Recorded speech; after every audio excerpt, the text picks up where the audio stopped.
Man in the news accused of strangling his wife said he was so mad that he blacked out, doesn't remember any of it.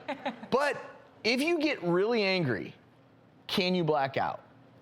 Yes, and I don't know this man's background, but blacking out is a symptom of individuals who often have had early trauma, very severe trauma like rape and PTSD. In fact, there's a subtype of PTSD that is with disassociation symptoms, and that's what we're talking about. So in other words, when you black out, he went through, he did what he did, but he can't remember that he did it, right? He claims he can't remember. He claims. I think this excuse is overutilized. You know so what? when did he black out? The excuse does tend to probably be overutilized, overutilized. but it's not just from anger, it's from, oh, I took a drug and I don't remember doing anything. But these dissociative states do occur.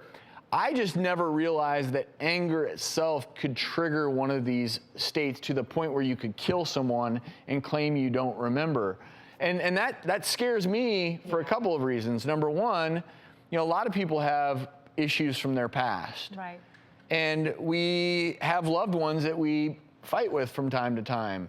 It's scary to think that your loved one could black out and murder you. Yeah, well, you're right, Dr. Nita. People probably do abuse this in court to try to get off, and that's not okay because there are people who truly suffer from this, a true disruption in their memory process, because in that moment of extreme stress, it's like the brain shutting down to protect that person. And for some individuals who have a really severe trauma history, when they become provoked, it becomes a fight or flight situation for them. And we know that fight or flight is about survival. So at that point, you're trying to survive, and you may do things to physically aggress upon another person that you do regret later. So you have to then, if you are potentially married to someone who gets really angry and they've never gone to anger management, you've got to figure out ways to de-escalate the situation, do you not? Absolutely. Obviously, this is not happening left and right in society, luckily. Yeah, it's but rare. It's a rare thing. But if you were to de-escalate the situation, then theoretically you could prevent this blackout in the first place. Exactly, and I think part of the problem is that these people who actually suffer from the symptom have never gotten really properly treated for it.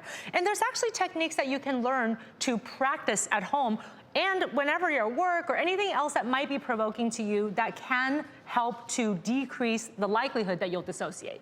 And one of them is actually just simply taking 10 deep breaths. It's scientifically proven that it switches your brain from that sympathetic fight or flight system into the parasympathetic chill system that you're in when you're about to go to sleep, eat a nice meal, digest your food. So that's proven. There's also a bunch of grounding techniques that we can do to make contact with our physical environment. And these are easy things where you kind of just feel the chair that you're sitting on, you put like a heavy blanket over your legs, and you just really feel that physical environment around you. And finally, mindfulness techniques, because it keeps you in that present moment and doesn't allow your mind to disassociate from the reality. But I also think you need to be very careful, because if your partner is prone to violence, you don't want to just blow it off as, well, you know, he is suffering from past trauma. That may be true, but you still have to address the past trauma. You still need to seek help for that individual. You can't just say, well, that's just, you know, he's dealing with some stuff in his past. You got to make sure that they are treated and, you know, dealing with post-traumatic stress, whatever it may be, so that that never does potentially become a scenario that could even happen in your world. Certainly we'll have more resources on our website.